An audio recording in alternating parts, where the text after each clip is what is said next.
welcome back to my classes Inspire with Anushka. Students, how are you? Hope you all are fine. The time came for study about the meiosis cell division. It is the toughest topic of the cell division part. So, guys, I make you sure that if you stay with me and complete watch the video, I must make the clear image of meiosis cell division in your mind. So, make me able to do so and continue with me. Start the topic. So, what is meiosis? So, meiosis is a cell division which reduces the number of chromosome. The diploid number of chromosome becomes haploid. It was firstly discovered by Farmer and Murray in the genetic cells or in the gametes in 1905. This division was firstly watched by Weismann, and its deep study is completed by Strasbourg in 1888. So this is the historical view of the topic. Now coming what actually happens in this cell division.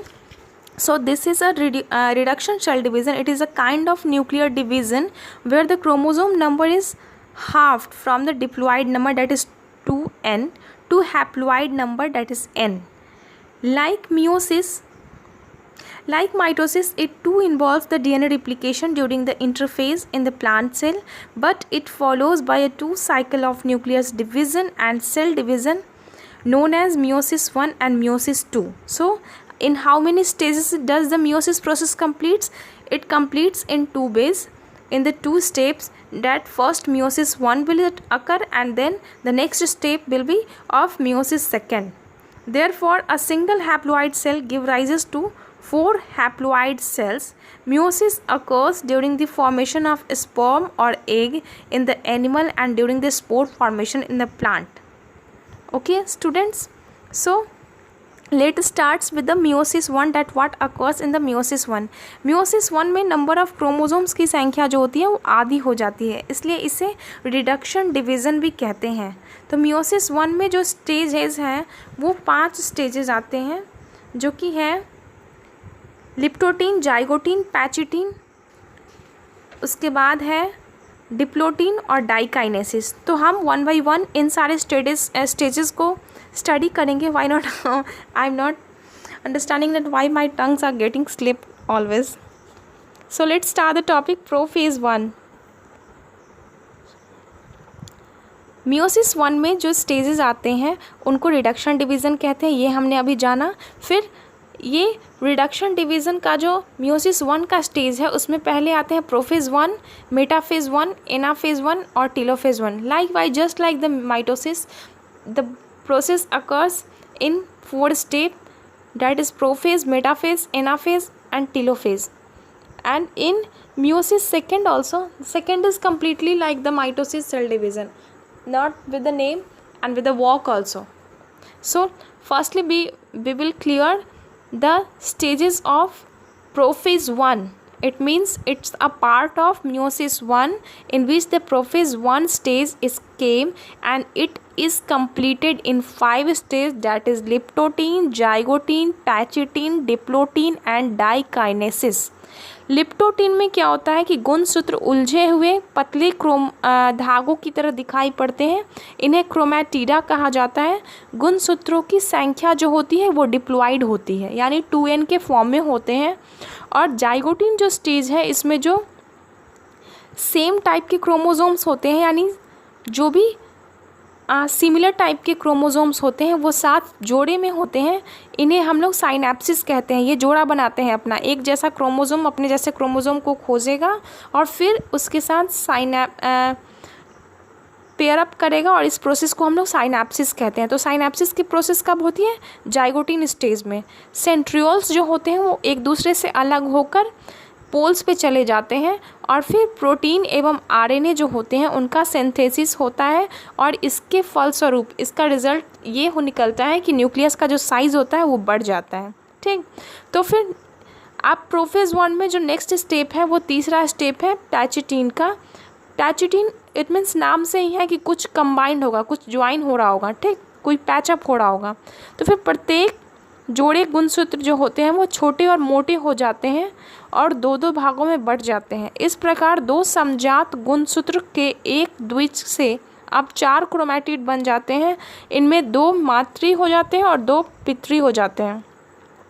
कभी कभी mother chromosome और father chromosome chromatids एक या एक से ज़्यादा स्थान पर एक दूसरे से टचअप कर रहे होते हैं और कहीं कहीं जगह से क्रोमोसोम्स टूट भी जाते हैं और एक क्रोमैटिड का टूटा हुआ भाग किसी दूसरे क्रोमैटिड के टूटे हुए भाग से जुड़ जाता है और इस प्रोसेस को दूसरे मदर और फादर के क्रोमैटिड्स का आपस में जुड़ने को ही हम लोग क्रॉसिंग ओवर कहते हैं। एवं इस प्रकार से जो जीन नए ढंग से वितरित होते हैं अर्थात जीन विनियम यानी पैकेजिंग की अवस्था होती है। इस क्रिया में रिकॉम्बिनेज एंजाइम हेल्प करता है, क्योंकि क्रोमोसोम्स जब टूटते हैं, क्रोमैटिड्स टूटते हैं तो फिर से उन्हें कंबाइन करना होता है, जिसमें कि रिकॉम्बिनेज एंजाइम्स की हेल्प ली जाती है।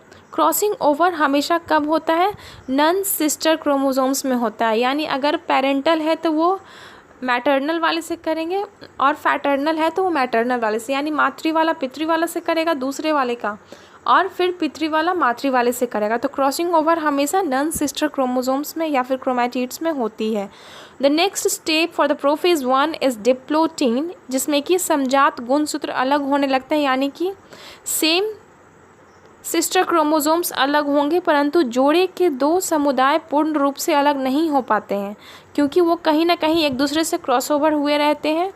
ऐसे स्थानों पर काइज़मेटा कहते हैं, यानी ये जो क्रॉस ओवर एक्स का जो सिंबल बनेगा 2 क्रोमोसोम्स के जुड़ने पे, उनका जो सेंटर पॉइंट होगा उनको काइज़मेटा कहते हैं।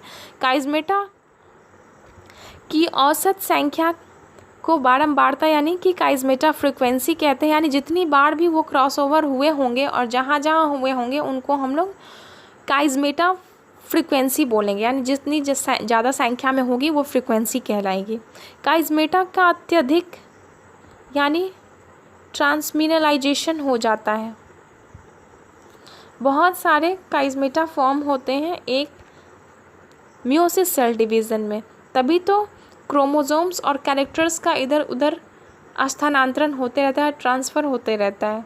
And the last stage of the prophase 1 is diakinesis, जिसमें कि न्यूक्लियोलस जो होते हैं वो गायब हो जाते हैं और अब जो होगा नाउ जो सेल डिवीज़न होगा मियोसिस सेकेंड, वो सेम टू सेम माइटोसिस की जैसे होगा, क्योंकि यहाँ हमने मियोसिस 1 में सिर्फ एक ही काम करना होता है जो कि माइटोसिस से मियोसिस के प्रोसेस को अलग बनाता है, जो कि है डिप्लॉयड नंबर ऑफ क्रोमोसोम को हैप्लॉइड करना।